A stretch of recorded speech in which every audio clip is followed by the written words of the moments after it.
y ella ha estado ya en varias expediciones en la Antártida, en 2019, en 2020, con el Instituto Antártico Chileno, y con anterioridad viajó también con la misión IceReach de la NASA en 2018. Actualmente, Ximena es una de las 4 investigadoras mexicanas que forma parte del proyecto Homeward Bound, que es un proyecto colaborativo que reúne a 100 investigadoras de todo el mundo y que busca generar redes de apoyo en cada país para impulsar cambios profundos, equitativos y relevantes en materia de cambio climático con perspectiva de género en la ciencia. Y este proyecto está previsto que culmine con otra expedición a la Antártida para el próximo año, 2022. Y bueno, Ximena es también fotógrafa y nos dice que ella cree profundamente en la sinergia que entre la ciencia, el arte, la literatura, como herramientas poderosas para la difusión y la sensibilización respecto al cambio climático. Entonces, Ximena nos va a explicar un poco ahora su experiencia en la Antártida, su trabajo, y después abrimos a preguntas tanto de su experiencia, de su trabajo, como de la película, claro está. Adelante, Ximena. Gracias, Dolores. Voy a compartir mi pantalla para mostrarles unas diapositivas. Listo. ¿Me ven y me escuchan bien? ¿Ven la pantalla? Sí, se ve muy bien, se escucha bien. Ok, sí. Perfecto. Ok, bueno, pues antes de iniciar, qué bonita película, yo ya la había visto, pero bueno, eso lo vamos a discutir más adelante. Espero que todas y todos estén muy bien. Muchísimas gracias por estar aquí hoy, pues reunidas y reunidos para platicar un poco sobre este continente que realmente no está tan inmerso en el imaginario, sobre todo pues de las mexicanas y los mexicanos, ¿no? Por una concepción de que este continente está demasiado alejado y no tendríamos por qué preocuparnos realmente. Pero bueno, para no hacer más larga la introducción, quiero pasar esta imagen y bueno, seguramente ya todos tienen bien el volumen y me gustaría, bueno, si tienen audífonos, utilizar audífonos, y quienes no, pues simplemente mantener el volumen como lo tenían después de haber visto el documental. Y les platico rápidamente sobre el contexto de esta imagen. En mi primera expedición en el 2019, tuve la fortuna, realmente yo le llamo fortuna, para mucha gente no, bueno, no comparte este sentimiento, pero me tocó acampar en Antártica durante aproximadamente una semana, un poquito más. Y bueno, acampé muy cerca del glaciar que yo estudié para mi maestría. Así es que bueno, les quiero compartir uno de los registros que hice durante una tormenta de nieve. Y bueno, ahí les va.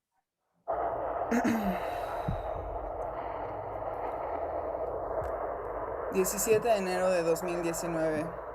...23 horas con 42 minutos...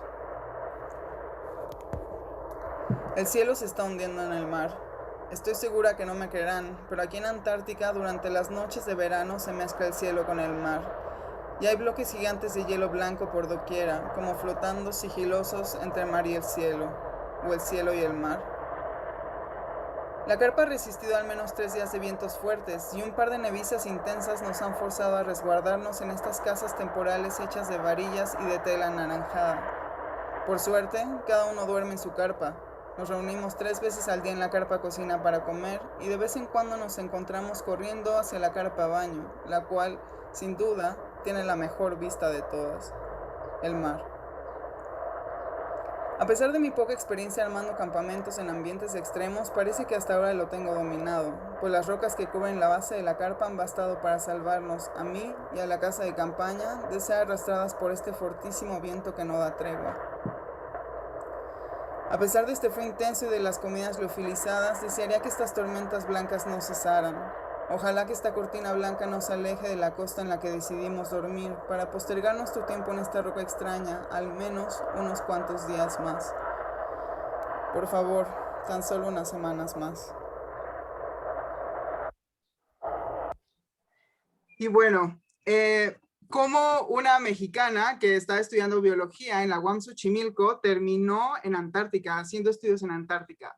Bueno, justamente cuando estaba en la carrera me di cuenta que estaban ocurriendo algunos procesos muy importantes, sobre todo en el sistema oceánico, que era lo que a mí siempre me interesó mucho. Y bueno, después de meterme un montón en todos los aspectos de la oceanografía, sobre todo me interesaba la dinámica de las corrientes marinas, bueno, pues llegué a Antártica y me di cuenta que Antártica, el océano Antártico, es pieza fundamental en la circulación, en la distribución de todas estas corrientes, bueno, que llevan calor, nutrientes y otros elementos esenciales para el equilibrio relativo de nuestro planeta.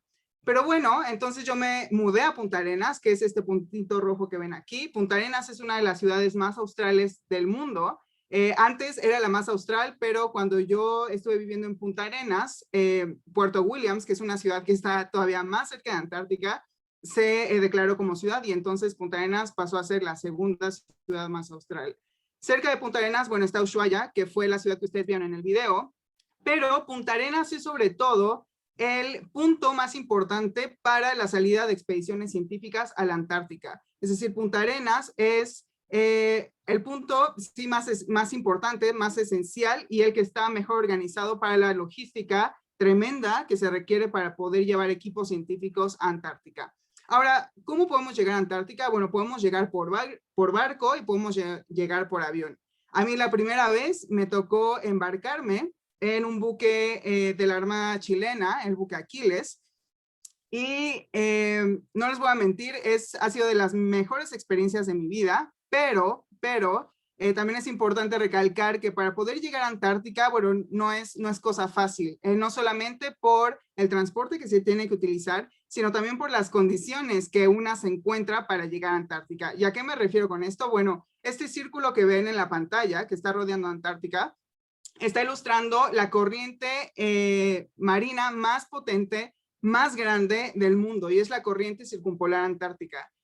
Esta corriente transporta aproximadamente 130 millones cúbicos de agua por segundo. Es una locura y además tiene un ancho de entre 1,000 y 2,000 kilómetros y puede llegar a tener una profundidad de 4 kilómetros. Ahora, imaginen tener que cruzar este cinturón de esta masa de agua tan tremenda y además es relativamente rápida en la superficie. Y bueno, por supuesto, como es un cinturón de una masa de agua, es decir, tiene características físicas muy particulares, bueno, para poder cruzar este cinturón, te enfrentas a olas muy, muy grandes y además el movimiento es muy violento. Yo afortunadamente no tengo problemas para navegar, a mí me gusta muchísimo, no me mareo, pero la verdad es que desde el segundo día de navegación, pues tú ves a muchísimas investigadoras e investigadores pues súper emocionados porque vas a Antártica, ¿no? Y la verdad es que cuando llegas a ese cinturón, todo el mundo desaparece, todo el mundo está en sus camarotes, nadie sale a comer porque es muy fuerte el movimiento y muchísima gente se marea, se pone mal, vómito, mal. Así es que empiezas a reconocer los rostros realmente cuando cruzas este cinturón y ya estás en las islas Shetland, que bueno, ya es Antártica, ya cruzaste el cinturón. Ahora, pues todas estas condiciones no solamente nos hacen pensar en situaciones emocionantes, un poco desagradables por los mareos y todo esto que les estoy contando, sino que también es muy peligroso. Estas corrientes no solamente son peligrosas en el océano, sino también en la atmósfera. Como estamos hablando del encuentro entre masas, tanto de agua en el mar como en la atmósfera, no es sencillo navegar ni por aire ni por océano. Entonces ha habido bastantes accidentes, no solamente antes de llegar, sino obviamente en la Antártica misma. De hecho, nosotros en el 2020 nos estábamos preparando para partir a Antártica y justo una semana antes, un avión Hércules de la Armada de Chile, uno de los aviones que nosotros íbamos a utilizar para también poder llegar a Antártica, bueno, salió del aeropuerto de Punta Arenas y a la hora se perdió del radar. Se perdió obviamente, pues se activaron todas las alarmas, todos los mecanismos de rescate y de búsqueda y bueno, imaginen perderse en medio de este cinturón tan potente, la corriente circumpolar antártica. Por supuesto no encontraron, vamos, no sobrevivió nadie, encontraron únicamente restos como de este tipo del avión. Obviamente nadie sobrevivió y desafortunadamente uno de nuestros compañeros de la Universidad de Magallanes iba a bordo. Yo no lo conocí personalmente, pero un chico que iba a Antártica a recolectar datos para su tesis. Así es que una semana después, nosotros, bueno, nos avisaron que sí teníamos lugar para ir a Antártica porque muchos proyectos pues se tumbaron, muchísimos investigadores e investigadoras se quedaron sin ir a Antártica por pues las problemáticas de logística que surgieron a partir de este terrible y lastimoso accidente. Pero bueno, afortunadamente mi supervisor, mi tutor y yo sí teníamos espacio, pero adivinen qué, tenemos que viajar en un Hércules, exactamente el mismo avión, obviamente no el mismo porque ese se accidentó, pero sí un Hércules igualito, pero esta vez de Colombia. Ahora, les pongo estas imágenes porque me gustaría transmitirles la atmósfera, el ambiente de miedo. Todos teníamos muchísimo miedo, de estrés, de incertidumbre, porque imagínense, o sea, una semana antes se acababa de caer un avión y ahora nosotros tenemos que viajar al mismo lugar en un avión igualito. Fue demasiada tensión. Así es que bueno, yo quise como inmortalizarlas en estas fotografías y particularmente esta fotografía yo la veo y me transporta inmediatamente ese sentimiento de angustia terrible, pero bueno, no puedes hacer absolutamente nada, o te subes o bueno, realmente no tienes opción. Esta imagen, la que ven del lado izquierdo, son una de las ventanillas de estos aviones Hércules. Son muy pequeñitas y además, bueno, por la condensación no puedes ver absolutamente nada, pero cuando logras ver afuera, uy, sientes un hueco en el estómago porque pues ves la inmensidad del océano y obviamente la mente empieza a viajar y te imaginas esta corriente gigantesca, el choque de las masas de agua y bueno, piensas, si me caigo aquí como se acaba de caer este avión, bye, nadie vuelve a saber de mí. Así es que esta imagen que ven del lado derecho es mi rostro de felicidad y de alivio realmente porque bueno, ya estábamos no solamente en Antártica, sino que llegamos bien y bueno, sin mayor problema. Ahora, esta situación del transporte y adrenalina y un poco de miedo, la verdad, no termina cuando llegas al continente antártico. Para poderte mover en el continente antártico, bueno, ya lo vieron ustedes en este video padrísimo que nos pasaron. Hay que utilizar medios de transporte pues poco convencionales. A mí me tocó en la primera expedición partir desde el buque Aquiles en helicóptero hacia la zona de estudio. Y aquí les comparto un video.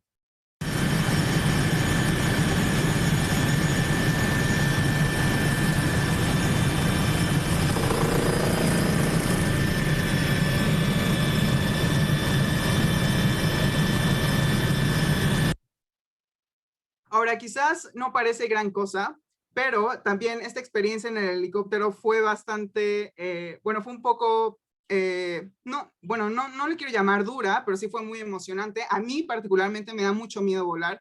Si me preguntan qué prefieres, subirte al barco y estar, no sé, vamos, ahí enfrentando olas gigantescas o estar en un avión, yo prefiero 1000 veces en un barco, aunque tengan que pasar 3 días más ahí porque el tiempo está malo, no me importa. Pero particularmente ese viaje en helicóptero, todo iba bien hasta que estábamos a pocos minutos de llegar a la base científica en la cual nos íbamos a alojar, la base Machu Picchu, la base científica peruana.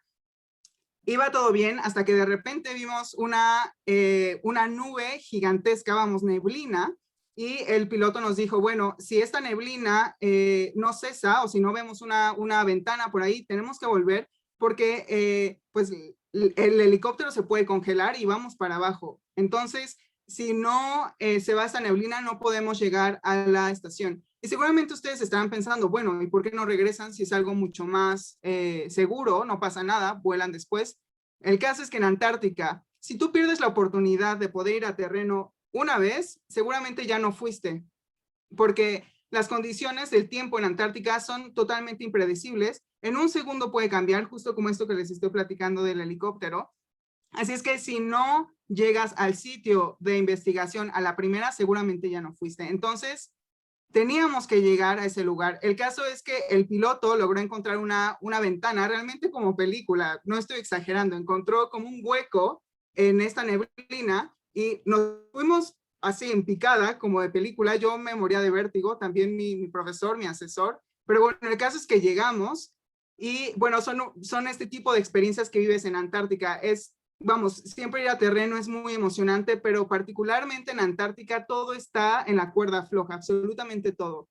Incluso también en esta imagen de la izquierda, esta imagen de la izquierda, en la primera expedición tuvimos que ascender una montaña para poder colocar unas cámaras para para tomar fotografías y poder evaluar el avance del glaciar Lange, que es el que estoy estudiando. Y nuevamente tienes que estar 100% concentrada, tener todo el equipo bien, porque cualquier error, cualquier distracción, puedes morir, te puedes fracturar, cualquier torcedura, no sabes si van a poder ir por ti, porque recuerden otra vez, el tiempo es muy, muy extremo y pues para poder rescatarte si te rompiste una pierna o cualquier cosa, tienen que llegar helicópteros y es todo un teatro, realmente es muy complejo. Ahora, estas son fotografías de la segunda expedición y como pueden ver, los escenarios cambian dramáticamente. En esta ocasión yo hice estudios en la interfaz del hielo y del océano. En la primera fue más bien glaciológico y aquí ya nos acercamos, tuvimos un acercamiento al glaciar. Esta embarcación es muy bonita, es bastante funcional porque es pequeña y nos permite acercarnos a estas bahías donde pues descansan descansan los glaciares que tienen contacto con el agua. Ahora, ¿yo qué estudio? Mi investigación está basada en el color del océano y del hielo. Así es que lo que ven aquí son filtros de ice cores o de testigos de hielo. Dejamos que se derritieran, los filtramos para observar pigmentos o la coloración de estos filtros. Pero bueno, ¿y para qué? Bueno, aquí están unas fotografías de cómo hacemos la extracción de los ice cores. Estos son someros, porque quizás algunas y algunos de ustedes ya han visto estas máquinas gigantescas para extraer estos testigos de hielo gigantes, sobre todo en las partes centrales de Antártica y Groenlandia. Estos son ice cores muy someros, es decir, de 40 centímetros, 30 centímetros, depende. Y estos pueden ser manuales, se pueden manipular muy fácil.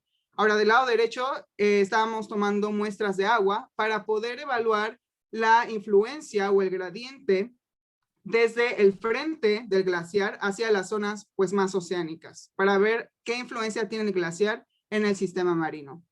Pero bueno, volviendo un poquito al color, ¿por qué me interesa estudiar el color? Bueno, lo que yo estoy buscando es carbono orgánico. Hasta hace apenas 10 años nos dimos cuenta que los glaciares son ecosistemas muy ricos, son biomas muy, muy productivos y desafortunadamente o afortunadamente, depende siempre de la perspectiva, estos ecosistemas o la criosfera, particularmente los glaciares y las plataformas de hielo, están presentando mayor actividad biológica, por ejemplo, sobre todo en la parte norte de Antártica, en la península antártica, está habiendo mucha proliferación de microalgas, por ejemplo, se están pintando las costas verdes, rojas, y también cafés, como lo pueden ver aquí, son algunos estratos cafés, pero lo que está sucediendo es que está cambiando el régimen de temperatura de estos glaciares, y por tanto, bueno, si tenemos un régimen diferente de temperatura, es decir, más alto, pues tenemos mayor cantidad de agua líquida y esto permite que haya mayor actividad biológica. Pero a mí me interesa sobre todo el carbono orgánico porque estos compuestos orgánicos no se han considerado, por ejemplo, en los modelos para poder evaluar el efecto que el derretimiento acelerado está teniendo en las zonas costeras. Ahora, podemos tener diferentes tipos de carbono orgánico, autóctonas o alóctonas. Autóctonas regularmente en Antártica pues son de tipo aromático, es decir, que provienen de células muertas, bacterias, microalgas, etcétera. Y alóctonas, que son un poco más húmicos, son compuestos más húmicos, es decir, que provienen de hojas, de cortezas, etcétera. Bueno, no son tan comunes en Antártica porque, bueno, ahí no tenemos árboles, no tenemos tanta vegetación. ¿Y por qué es importante esto? Bueno, los aromáticos tienen la particularidad de que son muy lábiles, es decir, se pueden utilizar muy fácil, los organismos lo metabolizan muy fácil. Ahora, estos compuestos tienen características ópticas específicas, es decir, aunque se vean color café ahí, si nosotros desmenuzamos realmente las características ópticas o el espectro de estos compuestos, bueno, podemos ver ciertas diferencias que nos pueden indicar, ah, claro, estos son compuestos más lábiles, menos lábiles, pueden ocasionar este u otro efecto en el sistema marino una vez que se descarguen en las costas, por ejemplo. Ahora, ¿por qué es importante estudiar esta interfaz? Bueno, es importante recalcar que el océano Antártico es el sumidero más importante del planeta.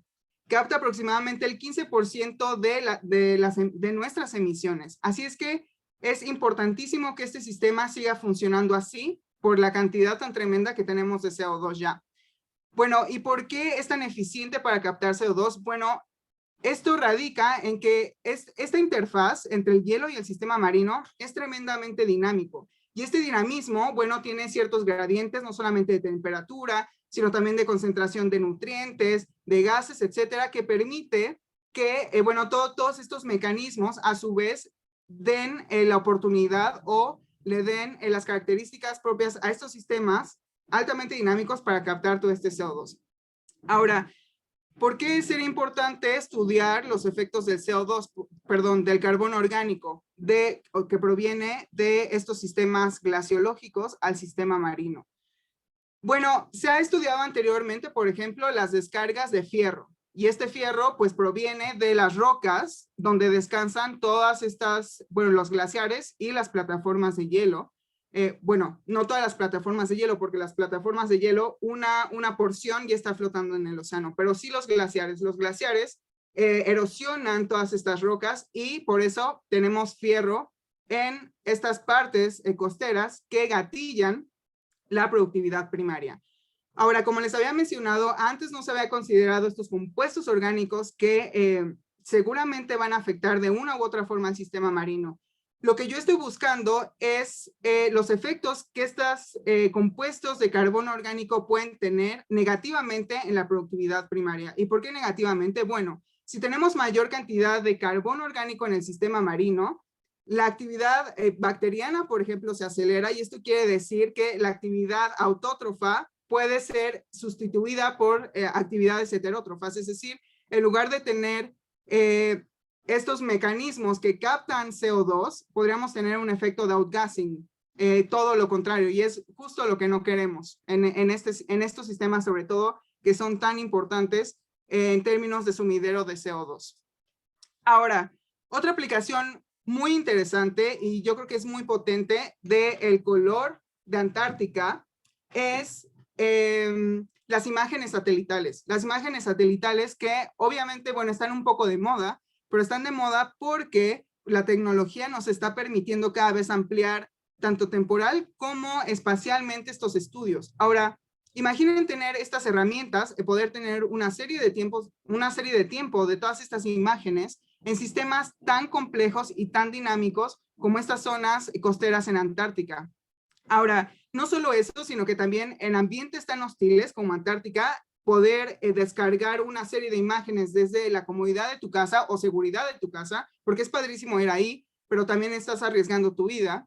El poder hacerlo desde tu casa, bueno, permite que la ciencia avance mucho más rápido. Ahora, por ejemplo, a partir de estas imágenes, podemos identificar seguramente esto que vemos del lado derecho, puede ser fitoplancton por el color, quizás pues pueden ser pigmentos que están asociados a la clorofila, o por ejemplo este círculo que vemos acá, podemos inferir que es un melange, que es una mezcla de muchas cosas, puede ser hielo marino, pueden ser quizás hay un poco de fito, porque vemos algunas líneas verdes, pero también puede ser hielo glaciar que proviene de las zonas pues terrestres, o incluso aquí tenemos un glaciar, ¿no?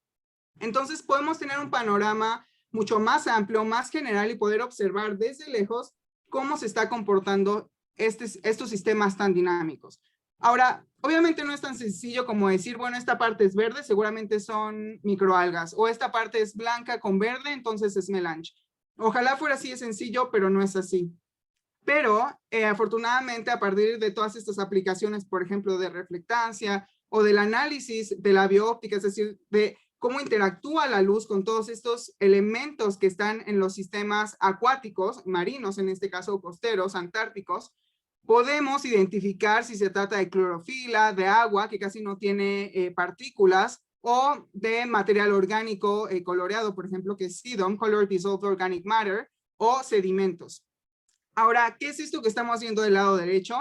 Estas curvas son justamente las que nos indican qué es lo que estamos viendo en un sistema marino. Imaginen que tenemos esta imagen óptica que yo les mostré anteriormente y la partimos en estos cuadritos. Y a cada uno de estos cuadritos analizamos cómo interactúa la luz en esta fracción de cuadrito. Bueno, ¿cómo interactúa la luz? Me refiero a cómo se absorbe, cómo se refleja, cómo se dispersa, y a partir de eso obtenemos estas curvas, estos espectros. Entonces, a partir de todos estos espectros, que bueno, obviamente están muy bien estudiados, no en Antártica, hago un paréntesis, ese es un problema que tenemos ahora en Antártica, pero sí podemos identificar algunas características generales. Por ejemplo, si tenemos una reflectancia alta, si tenemos estas curvas muy altas, bueno, sabemos que seguramente son sedimentos, es decir, que hay elementos que reflejan bastante la luz, y no así los compuestos orgánicos como esta línea en negra que vemos acá abajo, porque estos compuestos orgánicos que son como color café, incluso negros, absorben muchísimo la luz. Entonces, si vemos estas curvas muy, muy pequeñitas y con ciertos picos en algunas regiones de las longitudes, bueno, en todo el espectro podemos inferir, claro, aquí tenemos mucha materia orgánica, tenemos muchos sedimentos, tenemos muchas microalgas, o el agua está casi limpia, ¿no? Ahora, bueno, toda esta información después se tiene que filtrar. Hay muchísimos tipos de corrección atmosférica, y en Antártica sobre todo porque tenemos justo en la parte norte, en este cinturón que yo les estaba mostrando, que está el encuentro de la corriente circumpolar antártica. Bueno, ahí también hay un choque importante de vientos que vienen del sur y del norte, entonces hay mucha nubosidad y hay que corregir muchísimo las imágenes. Así es que no es tan sencillo, es un proceso muy largo, y en Antártica, como casi no hay datos de terreno, no sabemos muy bien cómo ajustar estas ecuaciones para poder derivarlas a las imágenes satelitales. Ahora, estas dos imágenes que están viendo ahorita en su pantalla, a mí, yo siempre que las veo me dan un poco de escalofríos, la verdad. Esta imagen es del 2019, cerca en las inmediaciones del glaciar Lange, y este es del 2020, la segunda la segunda ocasión que yo tuve la oportunidad de ir a Antártica. Y lo que pueden ver aquí es como si hubieran invertido las imágenes totalmente. Este escenario es muy, muy preocupante, muy preocupante. Este cambio es de un año a otro, no son 5 años, no son 2 años, no son 3 años. Es decir, Antártica se está oscureciendo. Antártica se está oscureciendo, y las implicaciones no solamente son, por ejemplo, en estas partes costeras, donde ya les platiqué todo este flujo de compuestos orgánicos que pueden tener efectos negativos en la productividad primaria, sino hay otra cosa importantísima, que es el albedo. El albedo es la capacidad que tiene una superficie para reflejar la energía solar que proviene del espacio. Así es que estas superficies oscuras están disminuyendo tremendamente el albedo de Antártica, que es el espejo del planeta, es nuestro refrigerador. Entonces, si comenzamos a perder, además de la masa de hielo, que, bueno, funciona como un refrigerador a final de cuentas, si además también perdemos las propiedades para reflejar toda esta energía, ¿qué es lo que va a suceder?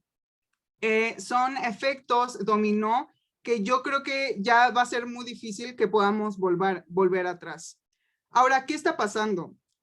Durante este último mes han salido muchos papers y nos hemos dado cuenta, bueno, yo me he dado cuenta que muchísimos están de acuerdo con que las ice sheets, vamos, toda Antártica y también Groenlandia, que son los únicos 2 casquetes polares que nos quedan en el planeta, porque, paréntesis otra vez, el Ártico es un océano congelado, no es un continente en sí, es un pedazo de hielo que está rodeado por tierra, y Antártica es todo lo contrario, es un continente rodeado por océano. Así es que la contribución de Antártica al nivel del mar es totalmente distinto al Ártico, por ejemplo, y a Groenlandia también.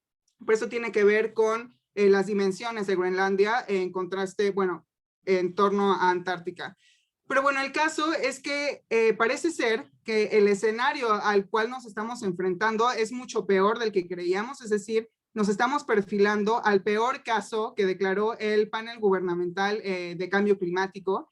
Y esto quiere decir que para finales de este siglo, seguramente nuestro planeta habrá aumentado 4 grados centígrados de temperatura. Así es que estas no son nada buenas noticias.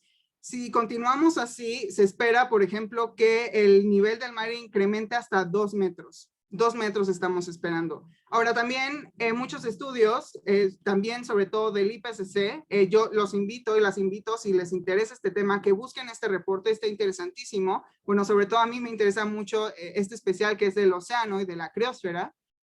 Y aquí también nos hemos dado cuenta que las corrientes o el mecanismo de las corrientes que rodean Antártica, que son importantísimas para la circulación profunda de todo el océano a nivel planetario, están cambiando. La superficie del océano se está calentando muchísimo. Hay procesos, por ejemplo, eddies o remolinos que se están intensificando.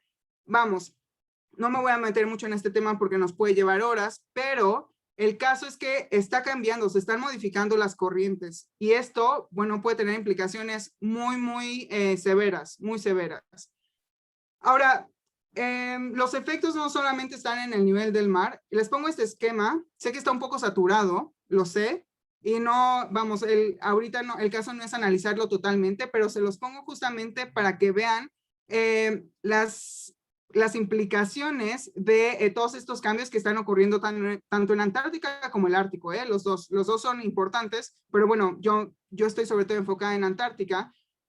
Y bueno, van a ocurrir o ya están ocurriendo procesos, por ejemplo, olas de calor tremendas. Bueno, lo estamos viendo en Mérida hace, no sé, 3 o 4 días. No sé si alguna o alguno de ustedes se acuerde, que están no sé a cuántos grados centígrados. Bueno, el caso es que cada vez vamos a tener más olas de calor. El océano es muy preocupante porque están incrementando las dead zones o zonas muertas, que son aquellas zonas donde ya no hay oxígeno. Y bueno, si no hay oxígeno, pues no hay vida. Y estas zonas están apareciendo en más sitios de los océanos. Anteriormente, pues Antártica o el océano Antártico no era un problema, no era algo de qué preocuparnos por las características propias del océano Antártico, pero justamente en el IPCC salió un reporte donde durante los últimos años, no recuerdo exactamente, les mentiría, pero los niveles de disminución de oxígeno disuelto en el mar, en el océano Antártico, son muy preocupantes. Entonces, ya está llegando a Antártica y bueno, creo que es algo que también tenemos que poner en la lista de las prioridades. Obviamente la acidificación del océano, que seguramente muchísimas ya conocemos y muchísimos de ustedes también ya lo tienen bastante presente. Pero bueno, así como estos procesos que ustedes ven aquí, si les interesa, también les envío este reporte sin problema para que lo puedan ver con más calma. Ahora, a pesar de que el incremento del nivel del mar sea un tema que quizás ya nos tiene hasta incluso un poco ya abrumadas o los tiene abrumados, la verdad es que se merece todos los reflectores. ¿Y por qué se merece todos los reflectores? Porque hay estimaciones o hay estudios que indican que por cada centímetro que incremente el nivel del mar, aproximadamente 1 millón de personas están en peligro y van a tener que moverse del sitio, pues, de sus hogares. Entonces, ¿qué vamos a hacer con todas esas personas y qué vamos a hacer nosotros cuando nos tengamos que mover?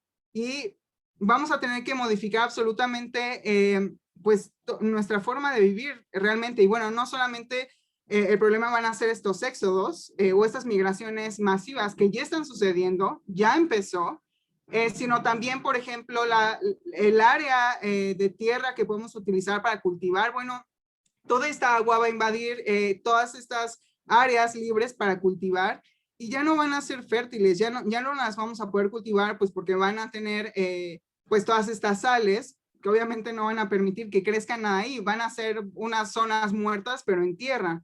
También, por ejemplo, mantos acuíferos, quizás hay estudios que indican que muchos se van a contaminar y va a ser todo un problema, después purificar toda esa agua para consumo humano. En fin, los problemas son grandes, son grandes. Ahora, la pregunta que siempre nos hacemos, ¿pero qué hacemos? ¿Qué podemos hacer? Es decir, en muchos lugares se habla de detener, de revertir. Lo siento muchísimo, pero esto ya no se puede revertir, ya no hay vuelta atrás. Lo que sí podemos hacer es evitar que vaya más rápido, eso sí, y no solamente, vamos, lo tenemos que hacer, porque si no lo hacemos, me temo que nos vamos a estar enfrentando a escenarios que ni siquiera nos imaginamos, porque también es importante mencionar que todos los modelos hasta la fecha, todos los modelos al parecer están, subestiman realmente el paso o el ritmo de los cambios que están ocurriendo. Los cambios que estamos percibiendo ahorita en Antártica van mucho más rápido de lo que creíamos o de lo que esperábamos. Entonces, pues, ¿qué hacemos? ¿Aprendemos a vivir debajo del agua o qué hacemos? Bueno, un paréntesis importante es que Antártica afortunadamente es un sitio donde, el único sitio en el planeta donde se practica la paz, donde hay colaboración, y es un lugar increíble porque ahí se va a hacer ciencia. Y también arte, últimamente hay muchas residencias para artistas y están haciendo cosas increíbles. Pero bueno, el punto importante es que gracias al Tratado Antártico, que se firmó en 1959, todos estos países que ven en su pantalla acordaron que Antártica justamente va a ser un territorio que es de todos y no es de nadie. Es decir, nadie puede reclamar territorios, que quizás eso lo podemos tocar después, pero el caso es que aquí se va a hacer ciencia.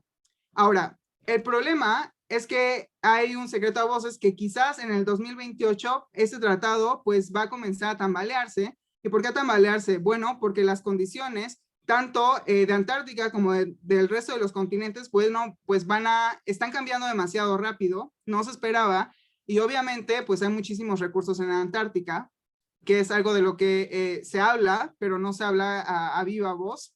Así es que es importante que todas y todos estemos enterados de lo que puede ocurrir, porque aunque no lo parezca, nuestra voz es muy importante. Esto no quiere decir que tengamos que irnos a parar ahí enfrente de los foros de la ONU u otras instituciones importantes para que nuestra voz retumbe, sino llevar toda esta información a nuestros amigos, familiares, para que todos nos enteremos realmente de lo que esté pasando. Afortunadamente, México, a través de la Agencia Mexicana de Estudios Antárticos, acaba de sumar al Comité Científico Antártico, y esta es una muy buena noticia. Es una muy buena noticia no solamente para México, sino también para el mundo, porque es una mano más que va a sumar para poder proteger Antártica durante los próximos años, para lo que se avecina, que va a ser un tema muy, muy complejo y muy ríspido. Así es que entre más seamos quienes protejamos este lugar, el último sitio de paz y donde realmente se respeta la naturaleza, hay que protegerlo a como dé lugar. Ahora, algo con lo que me gustaría cerrar, y creo que es sumamente importante, es que nos estamos enfrentando a, yo creo que los momentos más fuertes y desafiantes desde que nosotros los humanos estamos en este lugar. Creo que estamos viviendo momentos muy difíciles y se va a poner peor. Lo que podemos hacer ahorita, ustedes, quienes estamos haciendo ciencia, es colaborar. Tenemos que hacer comunidad, tenemos que olvidarnos un poco del tipo de liderazgo y un poquito, bueno, no un poquito, tenemos que desechar totalmente esta idea de, por ejemplo, publicar papers y competir con nuestros colegas para ver quién publica más o quién tiene la investigación más sobresaliente. Eso no nos va a servir de nada. Ahorita, quienes realmente estamos haciendo ciencia, de corazón, somos quienes realmente estamos interesados e interesadas en producir información que pueda ayudar a mejorar el futuro que se nos avecina. Así es que, lo repito, la única forma en la que vamos a poder no esquivar, sino sobrevivir o no pasarla tan mal a esta situación es haciendo redes colaborativas, colaborando no solamente dentro del gremio científico, sino también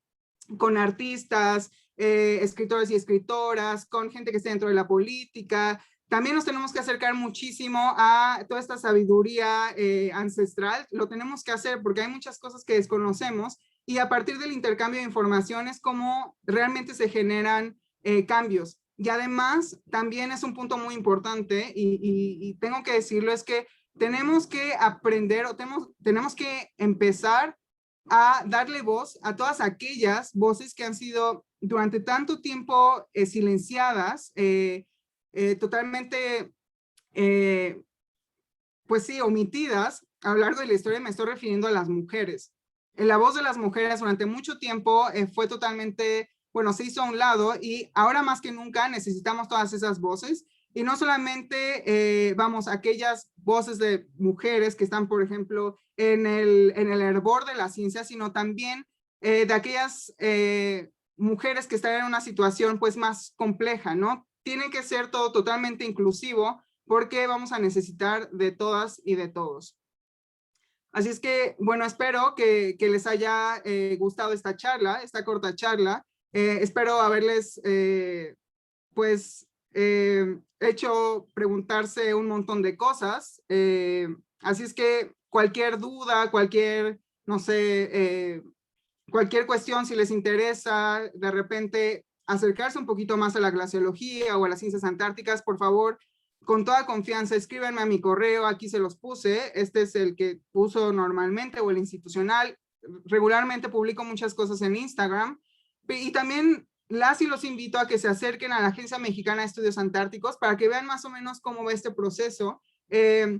Ha sido difícil, por supuesto, porque pues para México no figura para nada Antártica, así es que ha sido un poco complejo. Pero si les interesa, por favor, acérquense. Vamos a estar publicando muchas actividades o eventos. Así es que, bueno, eso. Y yo estaré súper contenta de poder contestar todas sus dudas, inquietudes. Y si no lo sé, también, pues, espero poder ayudarles con otros colegas que, bueno, que estamos ya ahí andando en el gremio de las ciencias antárticas. Y eso, muchísimas gracias.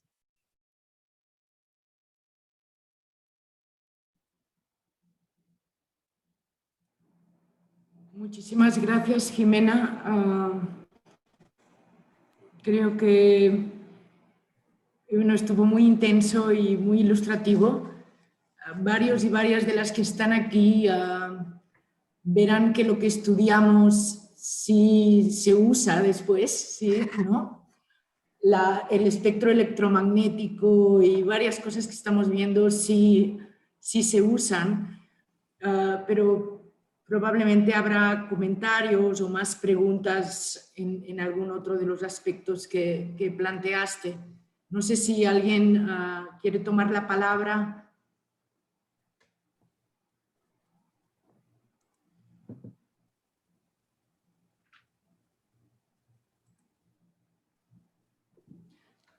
Yo tengo una pregunta, Jimena, ahora que hablabas de las misiones, ¿no? Las que tú has participado y bueno, esto que plantea el Tratado Antártico, ¿no? De un espacio colaborativo para la investigación. ¿Cómo es que se arman estas colaboraciones? Imagino que dentro de lo que es Antártica hay un montón de líneas de investigación.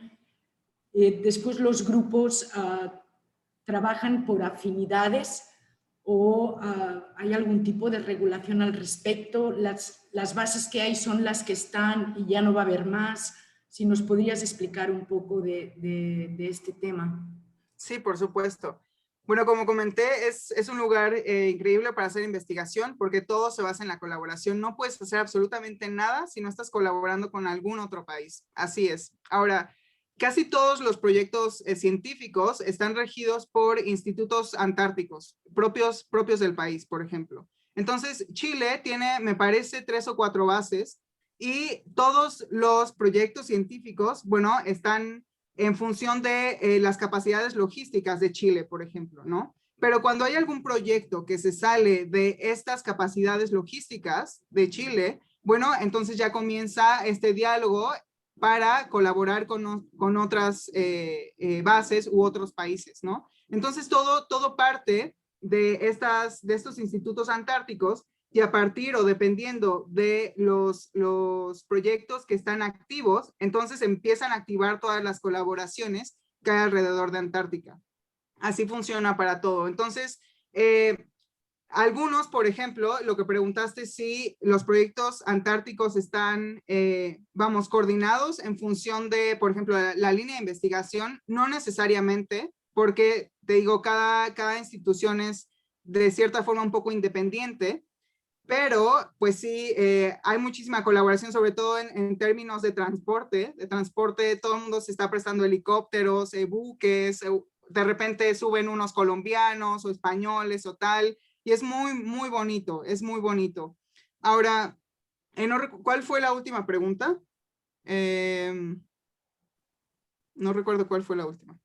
No, sí, eso que estás ya. comentando, ¿no? La integración de los grupos de investigación para armar las misiones, ¿no? Y Sí. establecer las bases. Sí, exacto. Y bueno, las bases que hay ahora, hoy ese es un tema un poco complicado porque hay muchos países que se están sumando y que obviamente quieren poner bases. Obviamente yo creo que es la verdad es una cuestión de estrategia política también, o sea, no hay que hacer como que no es cierto y solamente quieren ir a investigar. La realidad es otra.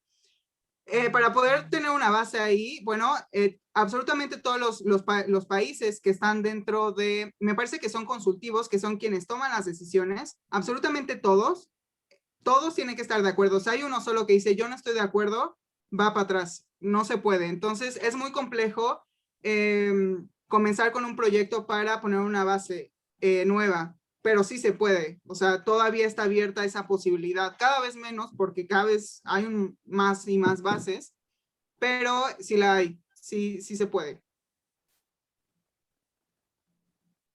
No sé, Isabel, o si alguien más tiene alguna pregunta. Liliana, ¿quieres abrir Sí, tu micrófono? perdón. Sí, ya vamos a darles un orden si gustas, Dolores. Sí, es que Hay no. una pregunta en chat. Bueno, Oralia felicita también a Jimena por su trabajo. Cecilia nos propone que cómo podríamos ayudarla en su estancia en la Antártica. Derek se emocionó y entendió más qué es el albedo.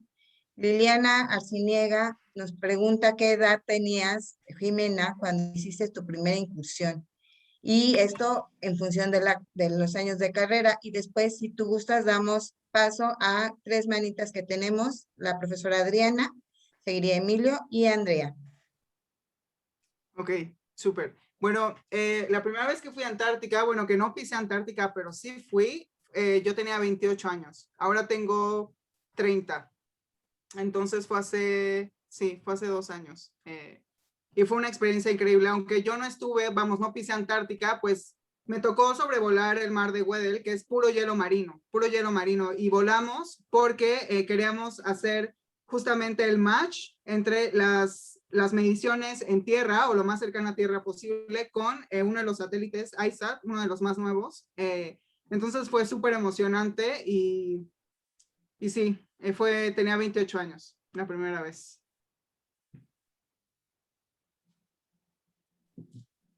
Profesora Adriana. Muchas gracias. Pues me da mucho gusto conocerte, Jimena. Estoy yo muy emocionada con todas las imágenes y fotografías que compartes. Realmente me da muchísimo gusto que nos invites a trabajar en equipo sin ningún interés y que siempre sea desinteresada la ciencia, ¿no? Y que realmente pudiéramos buscar la forma de trabajar de ese modo sin estar esperando algo a cambio, ¿no? Te lo reconozco y yo tengo pues más emoción por preguntarte, tú eres bióloga de formación y tú has tenido que aprender ciertas cosas, ¿no? Entre esas cosas que has tenido que aprender han de ser, pues estar hablando a lo mejor de sistemas terrestres, como cuando ya ahora nos te emocionas y dices, es que ahí había masas de agua y pues provocan cambios de un tiempo a otro, ¿no? Pero cuando tú vas ahí, no sé, depende de la acción, porque luego yo ya veo los ojos como muy, yo soy química, por ejemplo, y luego veo los ojos, las cosas con mis ojos, pero cuando tú estás ahí, ¿no recuerdas tus clases cuando te platicaban lo que era pues la termodinámica, lo que era, no nada más lo biólogo, ¿no? O sea, tú eres bióloga y a ti te apasiona estudiar con un enfoque, pero cuando estás ahí no recuerdas pues sí a tus profesores hablándote de todas las variables y ese miedo que tú dices, vas o no vas, como que no te queda a ti como de decir, híjole, si me subo, no me subo, hace una semana ese avión desapareció y tengo la única oportunidad, no sé si dejo claro hacia dónde va, ¿no? O sea, ¿qué nos cuentas? Cuando estás ahí, te olvidas de todo y nada más vas por eso, o si vas recordando todo lo que tus profesores te estuvieron en algún momento y tú ves todas las variables involucradas, o qué piensas en ese momento. Es una pregunta súper bonita, porque olvidé mencionarlo, pero justamente Antártica es un sitio, es muy especial, y eso es algo que comentamos muchísimos colegas y la verdad es que toda la gente que ha podido ir a Antártica es algo que compartimos, y es que Antártica es un lugar que te transforma totalmente, de una forma muy profunda que a muchos nos cuesta trabajo entender. Y lo que pasa es que cuando estás ahí, cuando estás en Antártica, te sientes totalmente inmersa en las fuerzas de la naturaleza, aunque suene un poco romántico, pero así es como sucede, ¿no? Entonces, a mí lo que me sucedió la primera vez que fui a Antártica es que no pude pensar, por ejemplo, en el glaciar que yo estaba estudiando, sin pensar en la atmósfera, sin pensar en el océano. Es que es un organismo vivo, ¿no? Entonces comienzas a hacer la conexión de todas estas materias, todas estas disciplinas que no hay forma de separarlas. Ahorita, en este momento, es necesario tener un pensamiento sistémico de las cosas. Es imposible separarlas y sobre todo en un sistema así, ¿no? Entonces, por supuesto, cuando yo soy bióloga, pero yo les contaba que yo al final me fui por las geociencias. Yo olvidé la biología un poco, me interesé más en, por ejemplo, en la dinámica de los glaciares, pero bueno, está la biología ahí porque yo voy a estudiar carbono orgánico y pues obviamente están asociados pues organismos. Entonces, eso me pasó a mí y también esta cuestión del color. Antártica es un paisaje bellísimo, bellísimo. Entonces, además es un continente de muchísimos contrastes. Y justamente me di cuenta que estos colores, estas tonalidades, incluso de blancos, nos pueden dar muchísima información sobre lo que está ocurriendo ahí, cómo van cambiando estas tonalidades, es porque algo está sucediendo ahí. ¿Qué es? Bueno, hay que ir y ver qué es, ¿no? Entonces, me creó como toda esta perspectiva muy, o sea, mucho más amplia y rica para poder entender cómo se están modificando estos sistemas.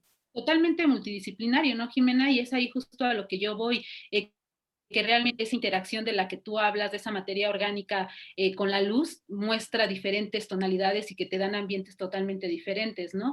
Entonces a mí me recuerda, y yo ahí hago la publicidad a nuestra materia de química analítica instrumental, ¿no? Una de esas técnicas que utilizamos justamente es la espectroscopía infrarroja, la espectrofotometría UV visible, y que tú te puedes, estás ya con esa visión, ¿no? Dices, pues está verdecito, algo está interaccionando ahí y va a absorber en los 660 nanómetros, ¿no? Claro, ajá, Es sorprendente. Sí. Entonces yo por eso lo decía, y discúlpenme que me podría seguir aquí diciendo más, pero muchas gracias. Está padrísimo. Trabajo y muchas felicidades. Gracias, Adriana. Igual muchísimo gusto, mucho gusto. Gracias. Gracias. Le damos la voz a Emilio, por favor. Pues, buenas tardes, muchas gracias por esta plática tan enriquecedora. Mi pregunta es sobre de los grupos de trabajo que se forman. Algo que se dice mucho de los de ciencias de la Tierra es que pueden servir como comunicadores entre diferentes profesionales en los equipos de trabajo, porque por la interdisciplina. Y dije, y en este caso en particular, ¿cómo entraría alguien de nuestra carrera en un proyecto como el suyo? Híjole, de ciencias de la Tierra, pues tiene todo que ver, la verdad tiene absolutamente todo que ver. Justo lo que estábamos comentando, bueno, ahorita con Adriana, es que justamente, por ejemplo, Antártica se puede estudiar desde cualquier enfoque. Además, se sabe tan poco de Antártica, aunque parezca que ya está súper estudiado y que vemos muchísimas científicas y científicos todos los años. Es mentira, falta muchísimo. Es el continente menos entendido y explorado a nivel planetario. Entonces, ustedes realmente, pues, son los que tienen todo que ver en un sitio como este realmente. Todo que ver.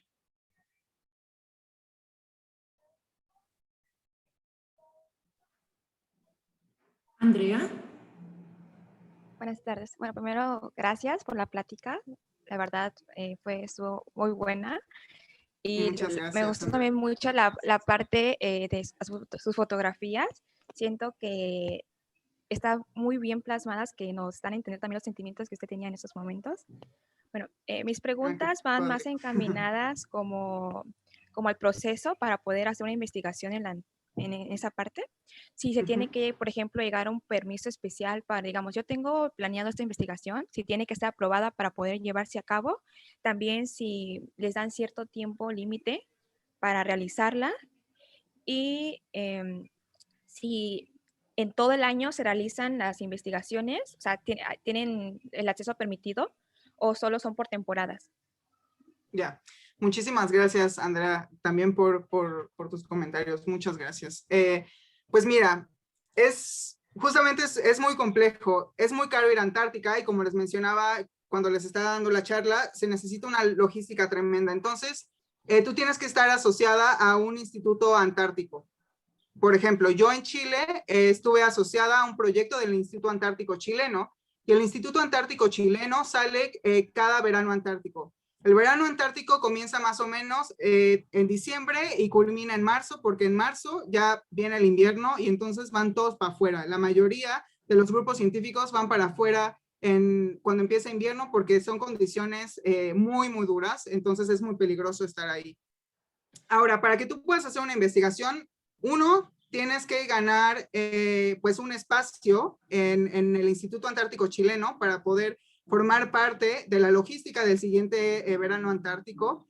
Y afortunadamente, bueno, estas instituciones ya tienen pues ciertas regulaciones que están asociadas con el Tratado Antártico para que no caigas en alguna práctica que pues que no es correcta en Antártica, ¿no? Por ejemplo, cosas tan sencillas como el manejo de desechos, cómo manipulas a la fauna, si vas a estudiar fauna, qué compuestos vas a utilizar para realizar las investigaciones, qué vas a extraer de Antártica, absolutamente todo está regulado. No puedes llevarte ni una roca de Antártica, nada. Si tú te llevas una roca, tienes que tener un permiso, un formulario donde diga, ok, esta investigadora se va a llevar 5 rocas, ¿no? Y tienes que poner cuánto pesa cada una, el sitio donde la tomaste. Todo está muy regulado. Ahora, obviamente ha habido casos que, pues, vamos, los investigadores no respetan estas regulaciones y entonces lo que hace es que pues los científicos y las científicas cuando tú vas, tú también te vuelves en una supervisora. Entonces si tú ves por ejemplo, que los chinos están haciendo algo mal o que los argentinos o los chilenos están haciendo algo mal, tú lo reportas y llevas la queja ante el Tratado Antártico, la sociedad de la Sociedad Científica Antártica, por ejemplo. Entonces así se va regulando. Es muy estricto, pero bueno, o sea, también es muy bonito que sea así porque entonces te aseguras que lo que tú estás haciendo y o los demás, pues está bien. Vamos, que nadie está cayendo en prácticas, pues no buenas, ¿no? En este continente. Muchas gracias. De nada. Ahora, no sé si quieres hacer tu pregunta o la hago yo. No, está bien. Bueno, alguna vez había escuchado que el krill ayuda como a tener el cambio climático porque ayuda como a la absorción de carbono. ¿Qué tan cierto es esto? Bueno, es una muy buena pregunta, pero lo que ocurre es que, bueno, no, el krill directamente no reduce el cambio climático. Lo que sucede es que, bueno, no sé si han escuchado hablar de la bomba de carbono, la bomba biológica de carbono. Lo que ocurre es que, bueno, el krill es fundamental en el sistema antártico oceánico. Es fundamental. Ahora, ¿qué es lo que sucede? ¿Por qué mencionan que es muy importante? Bueno, lo que ocurre es que primero, en el primer eslabón, pues está el fito, ¿no? Está el fitoplancton, que son estos organismos que hacen la fotosíntesis, entonces captan el CO2, y a su vez estas microalgas, el fitoplancton, pues es consumido por otros organismos, que muchos de estos, pues es el krill, y entonces el krill consume este fito, y pues el krill o muere o obviamente pues tiene desechos y entonces todo este carbono que se almacenó va directo, se almacena en el fondo del océano. Entonces eso es lo que ocurre, por eso quizás por eso escuchaste decir que ayuda a disminuir el cambio climático, pero yo no lo diría totalmente así, más bien es parte fundamental del sistema de la bomba biológica de carbono en este ecosistema. Gracias. De nada. En el chat una pregunta de Emiliano Canek, que dice, ¿qué es lo que más te gustó de la carrera? ¿De biología o de glaciología?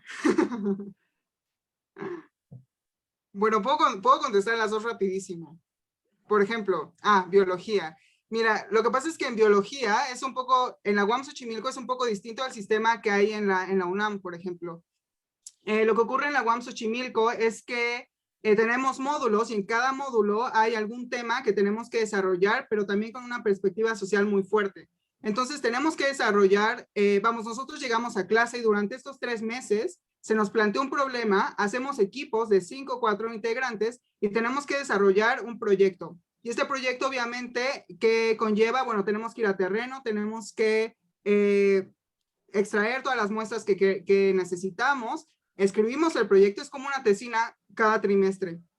Todo lo hacemos dependiendo de los objetivos que a nosotros nos parecen pertinentes.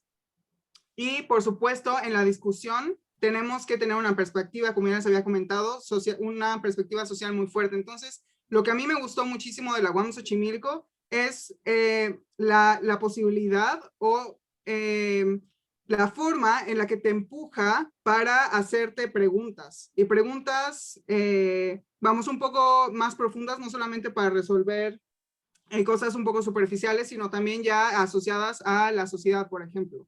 Entonces eso me gustó mucho de biología y de glaciología. Fue un poco difícil porque justamente di el brinco de biología a geociencias, pero me encantó entender, por ejemplo, todos los procesos físicos. Eso me fascinó, por ejemplo, la física del hielo, pero también la química del hielo.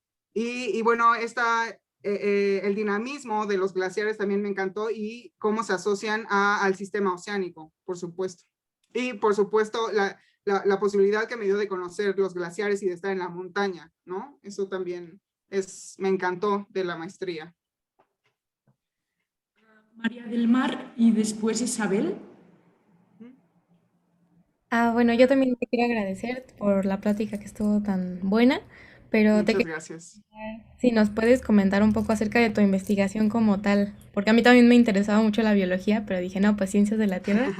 Ahorita que pues me intrigó mucho cómo, de esto del carbono orgánico ahorita que en el agua líquida.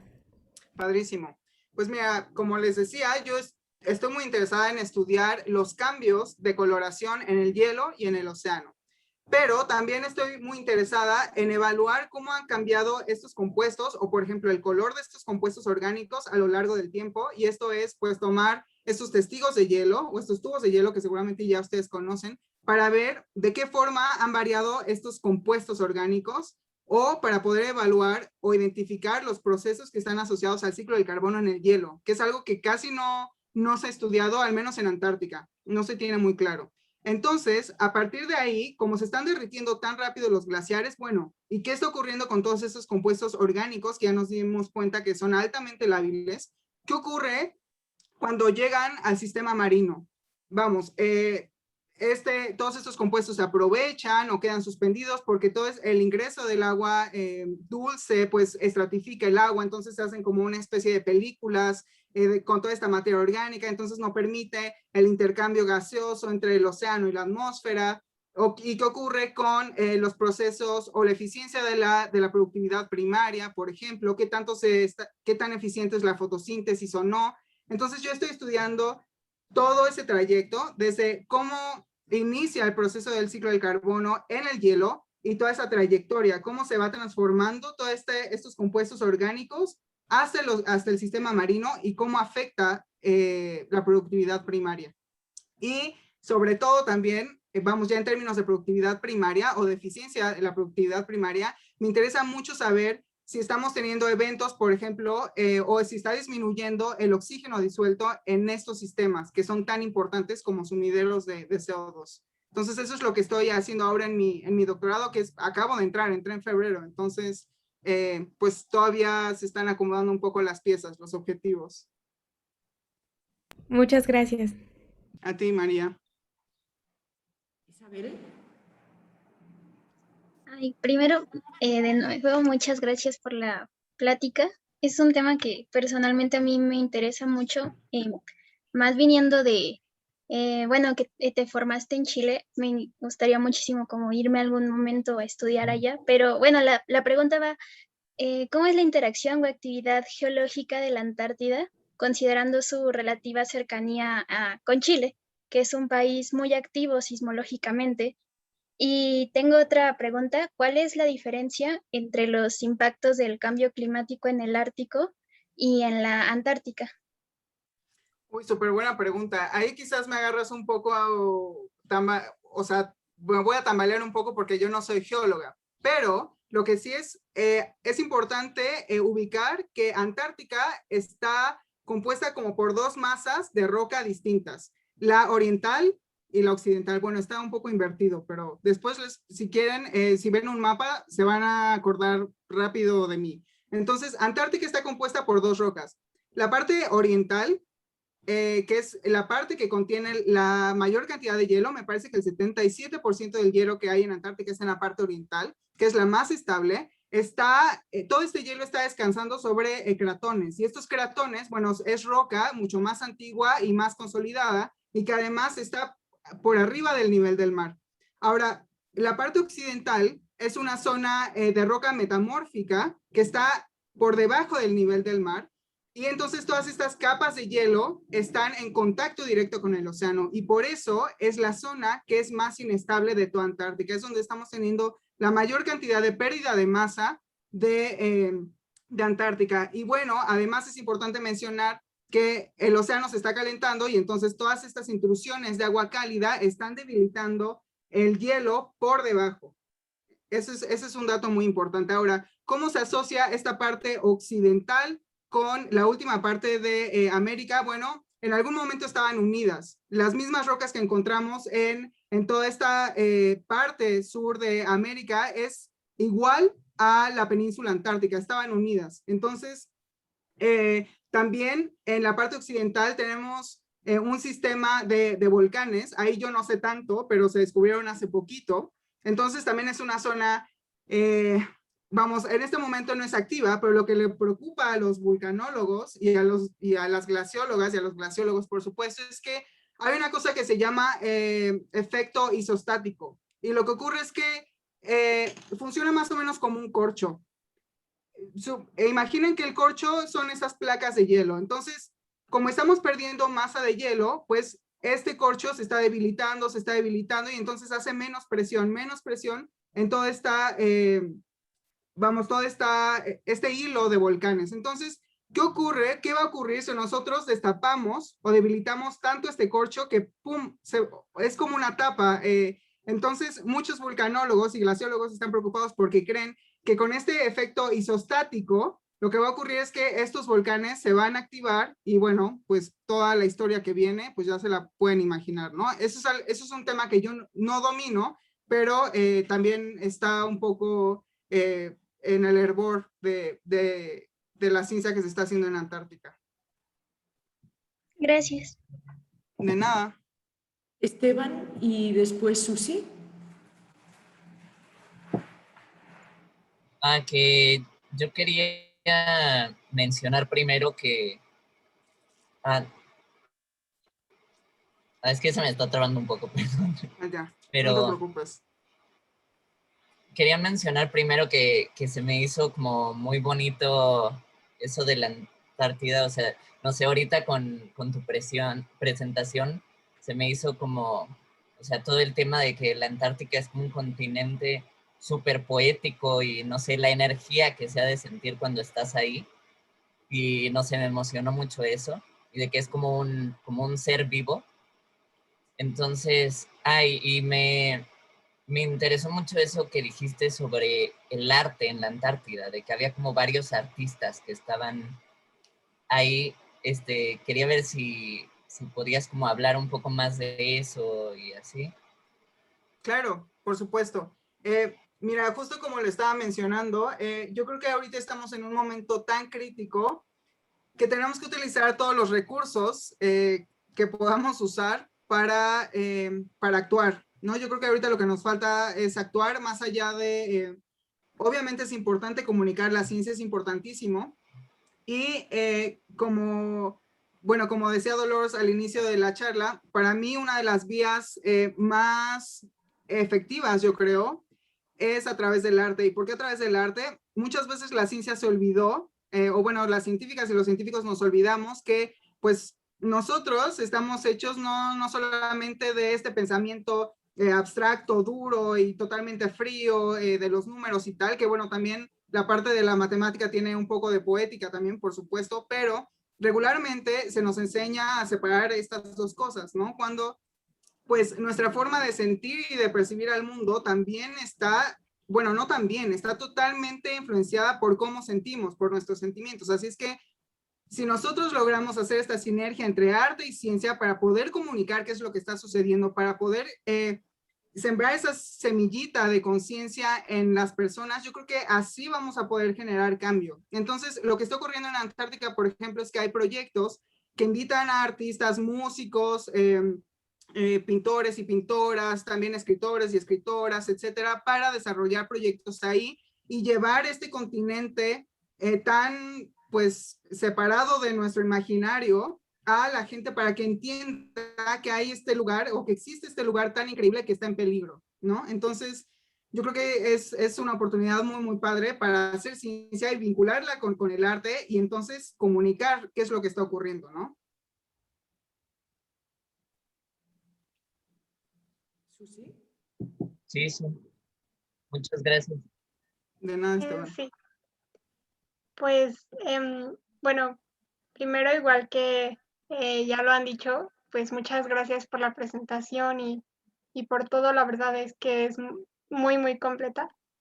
Y también pues por darte el tiempo de venir acá, ya que pues es como muy interesante todo el trabajo que has hecho sobre estos temas y pues creo que puedo hablar por varias personas aquí a decir que Muchas pues somos gracias. grandes admiradores de tu trabajo.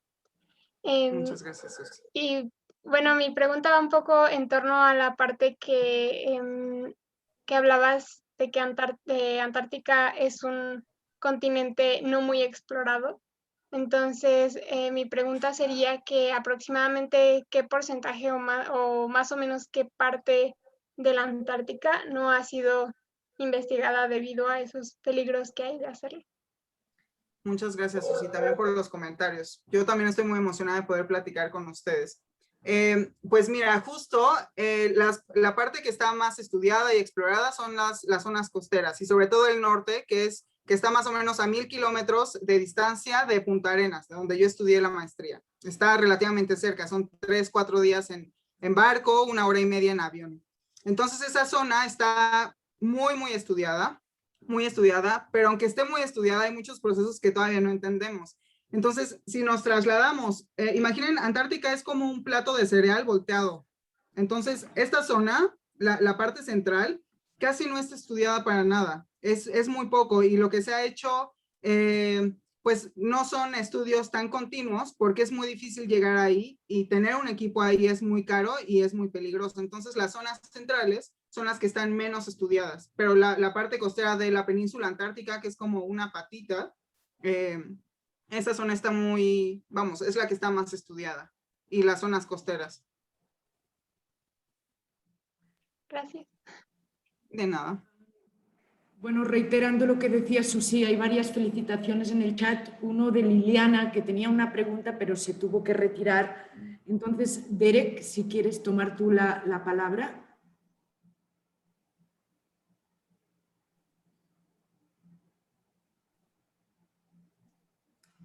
Derek escribió su pregunta aquí, a lo mejor también ya se tuvo que salir. Ok.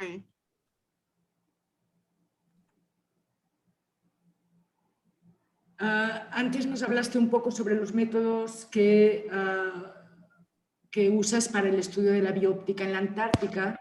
Sin embargo, me gustaría saber qué otros métodos o instrumentos se usan para este tipo de análisis o para el estudio de otros fenómenos. Es un poco amplia. Perdón, Derek, no te había visto, pensaba que ya no estabas. Es que los audífonos no sé por qué no se escuchan. Ok. ¿Tú quieres reformularla o está bien así? Sí, siga, por favor. Ok, perfecto. Es una muy buena pregunta porque una de las cosas más complejas en Antártica son los instrumentos o las herramientas que utilizamos para obtener los datos. Mira, por ejemplo, yo para la óptica, en esta ocasión lo que yo hice fue extraer las muestras y la bióptica nos da esta posibilidad de poder llevar las muestras a un laboratorio y hacer análisis, por ejemplo, de absorción y otros análisis. Pero, pues también puedes llevar radiómetros y todos estos aparatos de bióptica al lugar. Ahora, otros métodos que se pueden utilizar, vamos, de forma precisa en el campo que yo sé un poco más, que es la glaciología, se utilizan mucho unas cosas que se llaman balizas para estudiar qué tanto avanza un glaciar, es decir, qué tanta masa estamos perdiendo. No, mentira. ¿Cuánto está avanzando un glaciar? Utilizamos unas cosas que se llaman balizas y son realmente como unas varillas así de bambú. Anteriormente se utilizaban coligües, así se llaman en Chile, pero son unas varillas muy, muy altas que se colocan a lo largo del glaciar y no solamente puedes medir qué tanto avanza esta varilla o qué tanto retrocede esta varilla, sino también puedes calcular qué tanto crece el glaciar hacia lo vertical, vamos. Cuánto, si se vuelve más grueso o si se aplana más, es decir, si pierde volumen. Eso se llaman balizas y es el método como más viejo y el que además se utiliza muchísimo. Ahora también hay radares, se utilizan radares para poder evaluar todo el perfil del glaciar.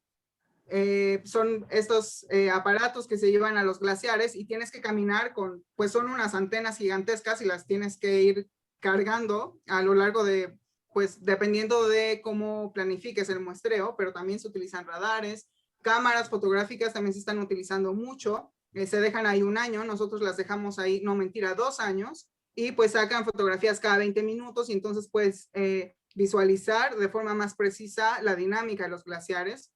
Y bueno, hay muchísimos aparatos que se utilizan, técnicas, depende también de la disciplina, pero también es muy interesante la investigación o el desarrollo de tecnología para estos ambientes tan extremos. Mariana y Dalía, enseguida les doy la palabra. La maestra Auralia tiene una pregunta también a la que me sumo fervientemente. Auralia, no sé si puede abrir el micrófono. Sí, ¿me escuchan? Sí. Jimena, me encantó tu plática, muy interesante y realmente muy emotiva y muchas felicidades. Muchas gracias. Tengo ahí una duda, ¿por qué Antártica y no Antártida? Ya, bueno, Antártida vamos, las dos son correctas, las dos son totalmente correctas. Lo que ocurre es que algo pasa en Chile que todo el mundo le dice Antártica y en todo el resto de América es Antártida. Pero las dos son correctas y como yo estudié en Antártica, sí estudié Antártica, pero como yo estudié en Chile, se me quedó lo de Antártica, pero las dos son correctas. Quizás hay un poco de influencia en Chile por el inglés que se le llama The Antarctic o Antártica, entonces quizás por ahí, pero las dos son correctas, Antártida o Antártica. Muy bien, gracias. De nada. Mariana Figueroa. Hola, sí. Bueno, mi pregunta, ¿puedo hacer otra pregunta aparte? No, pero es que la primera era si para, o sea, bueno, Antártida es pues un continente con condiciones muy extremas, ¿no? Usted ya lo mencionó. Si tuvo que tener un preparamiento físico previo a su ida y también si le hicieron algún examen médico, o sea, un examen para decidir si usted podía ir o no. Muchas gracias, Mariana. Esa es una pregunta muy, muy importante. Mira, realmente en Chile, lo único que te exigen para poder ir con el Instituto Antártico Chileno es que no estés embarazada. Y obviamente, bueno, te piden análisis de sangre para ver más o menos cómo estás. Ahora, hay otros países, por ejemplo, en Reino Unido, el British Antarctic Survey, ahí sí tienes que hacer un curso más o menos de un mes de preparación de supervivencia para poder ir a Antártica. No puedes ir si no hiciste este curso. Ahora, yo, a pesar de que en Chile no te exigen este curso, es muy necesario hacer un curso de montañismo básico y de supervivencia, porque como les decía, bueno, ahí estás en un ambiente totalmente extremo, y si te ocurre algo, tienes que ver la forma de poder solucionarlo tú. Así es que sí te tienes que preparar, tanto físicamente, o sea, de condición, como para poder resolver algún problema grave, no solamente mediano, sino grave. Mariana, ¿tenías otra pregunta? Muchas gracias. Sí, bueno, nada más me pasó, porque muchas gracias por la presentación. Muy buena, muy admirable su trabajo. Muchas gracias. La segunda pregunta era acerca de, bueno, con todo lo que mencionó acerca del deshielamiento de los polos y todo, la zona que usted menciona, el puerto, no puedo recordar en este momento el nombre, si no se ha visto así como amenazada o ha sufrido cambios pues de las condiciones que no han permitido tantas expediciones últimamente. Ya. Yo creo que te refieres a Punta Arenas, ¿verdad? Que es de donde sale pues la mayoría de las expediciones. Sí, bueno, no, realmente no. Lo que ocurre, por ejemplo, cuando no pueden salir algunos barcos, es cuando el tiempo está muy malo, cuando Punta Arenas es uno de los lugares donde los vientos son más fuertes. Entonces, si hay mucho viento, bueno, las embarcaciones no pueden salir, pero vamos, que esté relacionado directamente con lo que está ocurriendo en Antártica, con el deshielo y tal, no ha habido ningún problema. Vamos, hasta ahora. Sí, muchas gracias. A ti, Mariana. Dalía. Hola, buenas noches. Bueno, para iniciar, a mí me encantó la conferencia porque creo que nos diste, bueno, considero que nos diste puntos muy importantes sobre pues, nosotros que vamos iniciando, como en la formación de los profesionistas, como científicos, e incluso me gustó mucho que también abordaste como esa parte de pues la ciencia como de corazón, ¿no? De dar el servicio, no solamente por algún trabajo o algo así, sino por compartir lo que sabemos y ponerlo al servicio de los demás. Entonces, me gustó muchísimo. Y yo tengo dos preguntas. Una es más con respecto al trabajo colaborativo, ya que mencionas que pues son muchos países y pues siempre están en trabajo conjunto. Entonces, mi primera pregunta es en cuestión de los idiomas. ¿Tú hablas algún otro idioma o la importancia de cuántos idiomas pues más o menos tenemos que requerir para pues empezar a manejar como todo este tipo de proyectos? Y la otra pregunta, bueno, por las condiciones y todo esto que ya se habló de la Antártida, Antártica, ¿hay habitantes como tal ahí o solamente son de entrada por salida, así como por investigaciones? ¿O si ha llegado a haber pues gente que viva ahí? Ya. Muchísimas gracias, Dalia, por los comentarios y por las preguntas. Bueno, como les decía, la colaboración es, bueno, por ejemplo, a mí me tocó convivir con gente de la Estación Científica Polaca y tal. Entonces, vamos, no es que necesitas o que sea un requisito indispensable que hables inglés, por ejemplo, o algún otro idioma. La verdad es que cuando estás ahí ves la forma de comunicarte, aunque obviamente hablar inglés es una herramienta que te facilita muchísimo la vida. Así es que sí les recomiendo que lo hagan si pueden, porque pues nos facilita a todos un poco la vida, la comunicación y sobre todo haciendo investigación en un lugar tan complejo. Pero nada más hasta ahí, o sea, no tienes que hablar muchísimos idiomas para poder hacer investigación en Antártica, ni siquiera inglés, pero sí es recomendable. Ahora, hay gente viviendo en Antártica pero vamos, en estaciones científicas, por ejemplo en McMurdo, que es la estación de Estados Unidos, que es la más grande, ahí hay gente viviendo, pero pues es gente que vive ahí porque mantiene la estación, vamos, no tienen a su familia ahí ni nada, como ocurre en el Ártico. En el Ártico pues sí es habitable, sí hay gente viviendo ahí. En Antártica no, no hay, vamos, no es un espacio como para habitable, para nada, pero sí hay estaciones que, pues donde vive gente, pero como les digo, es porque le dan mantenimiento a la estación. Hay gente que hace inviernos también, no sé, hacen, pues sí, se quedan ahí 6 meses, pero a los 6 meses pues llega alguien más, como que se van, vamos, no siempre son los mismos, porque pues también es muy duro, no solamente físicamente, sino también mentalmente, pues puede generar algunos problemas. Sí, muchas gracias. A ti.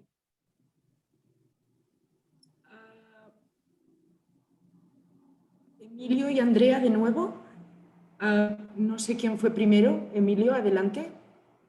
Perdón, es que cuando dijo cuando estás en la Antártica y vas al norte, o sea, al norte en Punta Arenas, pues me confundí un poco porque pues me imagino en el Polo Sur y pues siento que ya todo me queda al norte. ¿Cómo lo determinan para ubicarse? Estando allá, ¿cómo se explican? ¿Cómo lo dicen?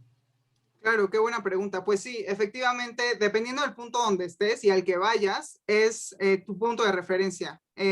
Si estás, por ejemplo, en la estación peruana, que está más o menos a 62 grados latitud, si vas al sur, bueno, pues dices que te diriges hacia el sur, pero si estás en otro sitio, vamos, depende. Ahora, los mapas, regularmente los mapas que se utilizan son, también están trazados por las diferentes instituciones antárticas. Ahora, vamos, desconozco realmente cuáles son los que son más comunes, pero pues obviamente como todos los mapas que existen están, pues no viciados, pero sí están, vamos, se ajustan dependiendo de la institución, ¿no? Y de los intereses o de lo que sí quieren mostrar o no quieren mostrar. Entonces, hay como 1 o 2 mapas que se utilizan sobre todo para poderte orientar en Antártica. Pero bueno, siempre hay que llevar un GPS, siempre.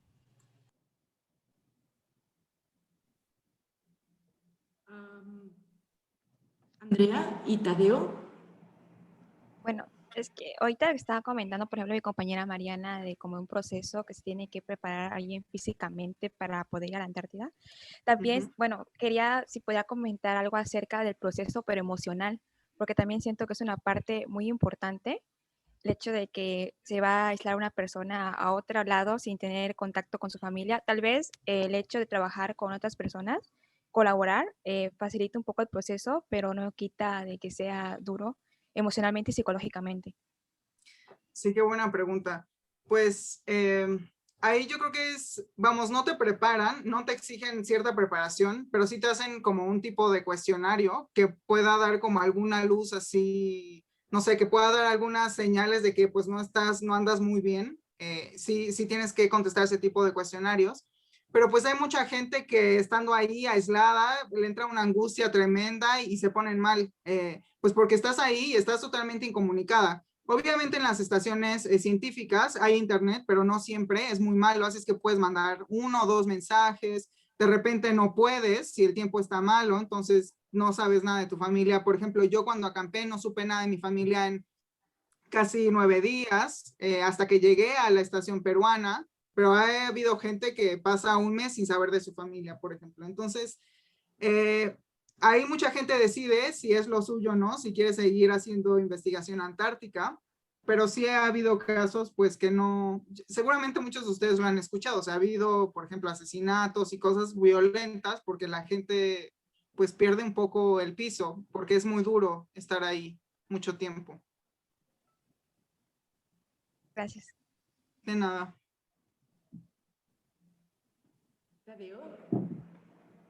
Hola. La pregunta sería, ¿en qué polo se vería más reflejado el cambio climático? ¿Si hay alguna diferencia o algo algo clave en una diferencia del otro? Súper, Tadeo, esa es una súper pregunta. Pues miren, recuerden, hay que partir de las diferencias geológicas entre el Ártico y Antártica. Recordemos que el Ártico es un océano congelado y está resguardado de cierta forma por tierra. El problema es que como está totalmente sobre el mar, pues si el mar se calienta, por eso está tan mal el Ártico ahorita, por eso está tan débil. De hecho, se cree que ya pasó este punto crítico y pues ya no hay vuelta atrás. En cambio, Antártica está descansando sobre roca, es un continente. Entonces, claro que está siendo afectado, pero no de forma tan directa, por ejemplo, por el océano. Entonces, quizás el efecto no está siendo tan rápido ni tan violento. El problema es que Antártica se sostiene sobre todo por las plataformas de hielo. Vamos, el hielo que está en el casquete o el hielo del casquete se contiene por las plataformas de hielo que son, vamos, de forma muy, muy simple, son glaciares que fluyen de las partes terrestres hacia las marinas. Entonces, lo que ocurre es que se generan como un tipo de tapones a lo largo de todas las bahías de Antártica, unos tapones gruesos de plataformas de hielo, y lo que está ocurriendo ahora es que estas plataformas de hielo se están debilitando. No sé si alguien escuchó hablar sobre la Larsen B, la Larsen C, la Larsen A, que son unas plataformas de hielo que están en la península antártica, se desintegraron y como que no sabíamos muy bien qué podría pasar si se desintegran estos tapones en las bahías de Antártica, pero nos dimos cuenta que si se debilitan o perdemos estos tapones, los glaciares internos se aceleran de una forma tremenda. Entonces, si perdemos estos tapones, pues nuevamente recordemos un corcho, le quitamos el corcho y ¡pum! Todo el hielo va para afuera y se aceleran los glaciares y entonces, pues todo es un caos. Entonces, eso es lo que nos está preocupando ahora, que las plataformas de hielo se están debilitando y el flujo de los glaciares internos está acelerando. El Ártico, bueno, ya está ya tiene demasiado, vamos, ya el océano ya está haciendo lo suyo, ya está derritiendo rapidísimo el hielo y bueno, de hecho se espera que para los próximos años pues ya no se produzca todo este hielo marino que se producía antes, de hecho porciones muy pequeñas. Ahora, el papel, vamos, en términos de cambio o cómo podría afectar también Antártica si se derrite totalmente, volvamos al albedo. Aunque el Ártico también es importante y Groenlandia también son reflectores importantes, ninguno como Antártica, porque Antártica está cubierta, el 99% de su superficie está cubierta por hielo y por nieve. Entonces, imagínense un reflector de ese tamaño, si lo perdemos, ¿qué va a pasar? ¿No? Muchas gracias. De nada. Sí, muchísimas gracias, Jimena. Creo que de forma muy didáctica y muy amena hemos entendido y vinculado un montón de temas que teníamos presente, pero que de pronto cuestan de integrar. Y bueno, estoy seguro que si hago una encuesta para invitarte a la clase de glaciares, tendremos una respuesta positiva. ¿No? Todo el mundo te está felicitando muchísimo aquí en el chat y ellos. Y también quieren felicitar a tu gatito. Todo el mundo quiere que lo presentes. A tu gato que ha salido mucho. Ezequiel ya anda por allá. ¿Quieren saber cómo se llama, Jimena? Se llama Ezequiel. Complacidos, chicos y chicas. Por ahí hay otra mano levantada de Ximena. Ajá. Y después su tocaya.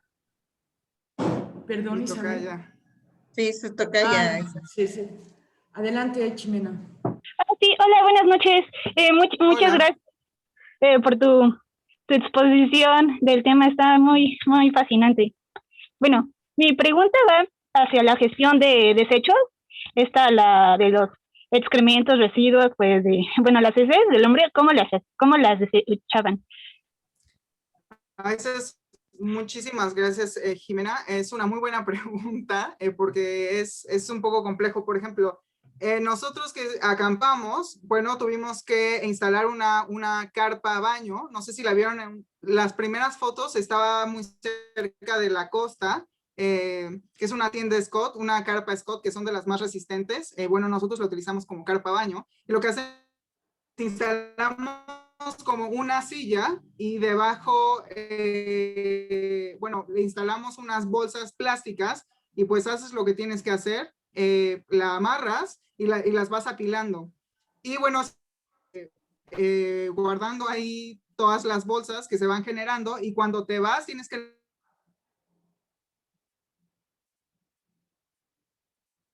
Creo que se... Ahí está, Jimena. ¿Se salió Jimena? Sí. No, aquí No, está, aquí ¿no? está, sí. Me sacó, pero ya volví. Bueno, ¿dónde me quedé? No sé si escucharon que pues tienes Que una las vez que ya, apilan, las apilan, ajá, sí.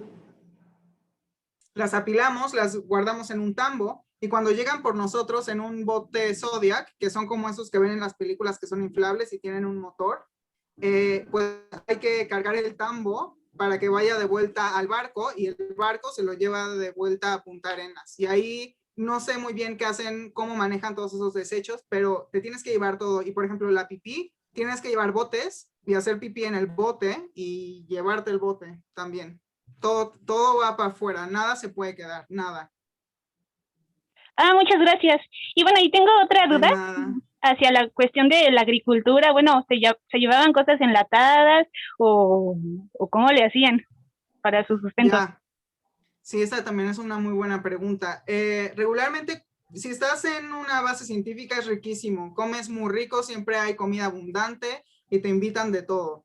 Pero si estás en campamento, tienes que llevar comida liofilizada, que son estas comidas deshidratadas, que quizás los primeros 2 días pues están ricas, nada más agregas agua caliente, las mezclas y ya está riquísimo. Pero al tercer día ya las odias porque es alimento súper salado, se vuelve, bueno, es medio baboso, entonces al tercer día ya no las quieres ver y sabes que vas a tener que seguir comiendo eso durante no sé cuántos días más. Si las condiciones se ponen malas, pues aún peor. Entonces, pues sí es un poco feo la comida cuando acampas, pero en las estaciones es riquísima, es muy rica, muy abundante. Muchas gracias. De nada, Y bueno, Jimena. y ya aprovechando, bueno, que estamos aquí, bueno, es respecto a la película donde la que vimos y bueno, ¿me podrías decir cuál es la zona donde, bueno, que había mucho viento y donde pasaban para poner el huevo, donde pasaban? O sea, si fue basada en es una película basada en hechos reales, ¿no? Pues me gustaría pues saber si tú sabes pues dónde está ubicada pues ese lugar donde decían que es muy hermoso y que es el único donde pueden reproducirse dadas a las condiciones. ¿Quieres que diga esa parte yo, Jimé? Sí, por favor, es que no sé bueno, si... no, pero también Jimena, la expositora, no sé. Creo que Jimena volvió a quedar congelada. Si quieres contestar, Isabel. Sí, la Antártida está dividida en 2 zonas, la oriental y la occidental. Y la occidental es la más reciente geológicamente y ahí es donde se lleva a cabo la anidación de este pingüino emperador. Específicamente hay varias colonias que se establecen, pero cada una tiene su territorialidad. Entonces, Jimena Soraya, para poder decir exactamente cómo, pues están ubicados, por decir, si viera la República Mexicana en Pachuca, Hidalgo, no es tanto la proporción para este territorio.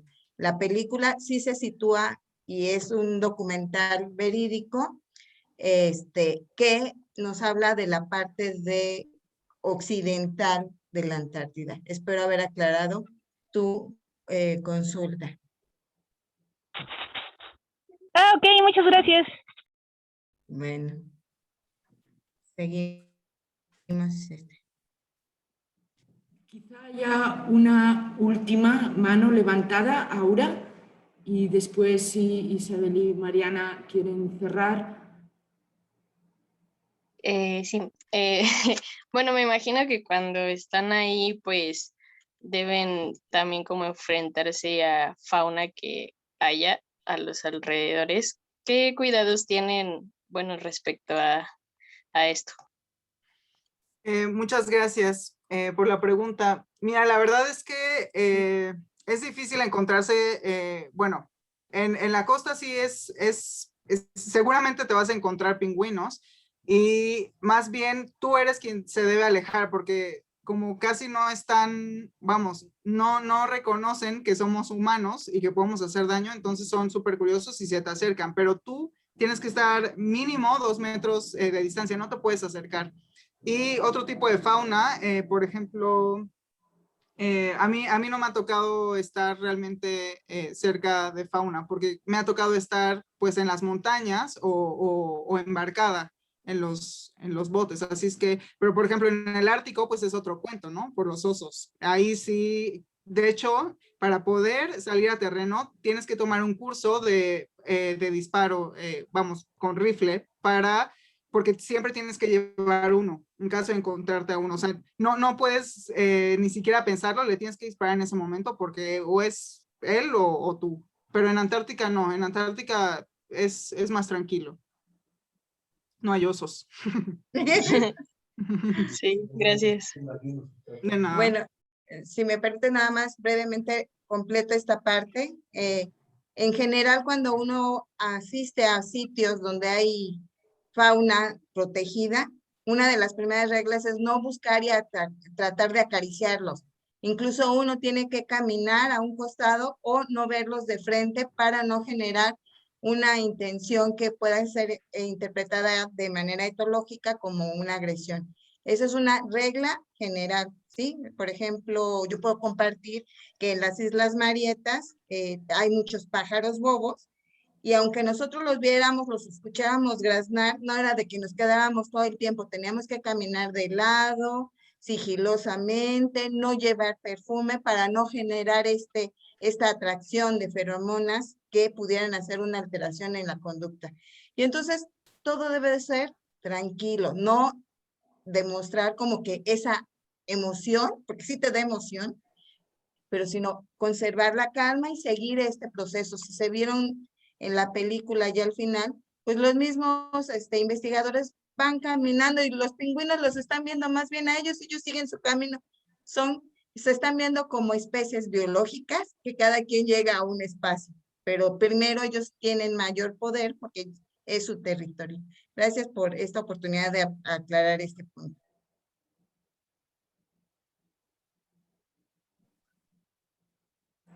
Antes de cerrar y darle las gracias a Ximena, quisiera señalar que toda esta actividad, aunque ha sido preparada entre varios, es una idea inicial de Isabel, ¿sí? Y ella fue la que nos llevó a todos hasta el día de hoy, hasta esta actividad. Isabel, no sé si tienes algún otro comentario de cierre. Pues nada, agradecerle muchísimo a Ximena lo que nos has compartido. Nos has llevado a este viaje, me incluyo junto con los estudiantes, esta motivación, también el reconocer tu gran esfuerzo. Hubo en el chat una persona que dijo que si había alguna manera de apoyarte en tus investigaciones, nos lo hagas llegar y con mucho gusto. Y bueno, pues lo que les acabas de compartir a los estudiantes, yo creo que es una de las mejores experiencias a nivel de aprendizaje, porque así es como aprendemos, ¿no? Y compartir esto es lo que nos hace ver las cosas también con otra visión. Esta parte de sostenibilidad que nos comentaste también, la integración colaborativa, creo que fue una charla en lo personal muy rica y yo te agradezco esta experiencia que me has compartido hoy y de la cual he aprendido mucho. Muchas gracias, Ximena, y a Dolores también, a Mariana y a Rodrigo por todo este apoyo logístico. Gracias. Y a todos los estudiantes. Sí, bueno, a mí también, para cerrar, me gustaría también agradecerles enormemente la invitación, de verdad. Yo creo que, bueno, me encanta poder compartir con todos los alumnos, con ustedes también, y bueno, que existan estos espacios de diálogo, ¿no? Porque más que, compartirles lo que he vivido, también es un espacio de diálogo donde también se invita a la discusión y a la reflexión y a repensar muchísimas cosas que quizás ya damos por sentadas, pero creo que da la oportunidad de generar otras preguntas, ¿no? Y también de otras redes de colaboración también, por supuesto, porque las conocí a ustedes y bueno, también a todos los chicos y las chicas que nos están escuchando. Y así es que si yo les puedo ayudar de alguna forma, dándoles información, lo que sea, cuenten conmigo, ya tienen mi correo, mis redes, y pues eso, muchísimas gracias de verdad de todo corazón y ojalá sigamos en contacto. Sí, por supuesto que sí, muchas gracias Jimena, fue muy, muy rico toda tu experiencia desde estas diferentes perspectivas, ¿no? Del caleidoscopio, ¿no? La personal, la parte científica, la del esfuerzo, la de la colaboración. Entonces, seguro, aquí ya están diciendo que te van a inundar el correo, pero Padrísimo. yo también, entonces Padrísimo. estamos siempre en contacto. Y todavía había alguna mano alzada ahí, Mariana, no sé si nos da chance o ya deberíamos cerrar. No, pues adelante, no sé quién levantó la mano. Sebastián, no sé si todavía estás ahí, vi que levantaste la mano. Como que igual ya se están despidiendo, pensé que ya no era pertinente. Pero quería preguntar algo en relación a la fotografía, porque ahorita me metí como a su perfil de Instagram y todo, y está como todo bien, bien bonito. Y así quería saber como un poco cómo fue tu introducción a la fotografía científica y tu relación con el contenido audiovisual, pues. Ya, qué padre pregunta, Sebastián, muchas gracias. Bueno, yo antes de estudiar biología, yo estudié fotografía más o menos 2 años y medio. Yo siempre supe que quería estudiar fotografía y también biología, así es que, bueno, a lo largo de toda mi carrera, pues siempre he integrado la fotografía pues a mis proyectos o mi forma de percibir o de estudiar, pues cualquier sistema que esté estudiando. Y bueno, sobre todo en Antártica, como les contaba, son paisajes muy minimalistas, de muchísimos contrastes y que te permiten tener una atención mucho más fina a los detalles y a los cambios. Entonces, para mí la fotografía también ha sido una herramienta muy importante, sobre todo asociándolo a la bioóptica, para poder distinguir los cambios o la velocidad de estos cambios y de qué forma se están dando los cambios a partir de ese material fotográfico. Y que también, además, pues, retomando esta sinergia entre ciencia y arte, esto también es material muy interesante para poder compartirlo y comunicar estos cambios tan rápidos que están sucediendo. Si tenemos series, si tenemos exposiciones, si montamos toda esta información de forma que sea visualmente rica o estéticamente rica, entonces es más fácil hacer clic con la gente que no está dentro de todo este ámbito científico, ¿no? Y lo puede sentir, lo puede identificar y entender de una forma distinta, pero sí entender que algo está cambiando, ¿no? Muchas gracias. A ti, Sebastián.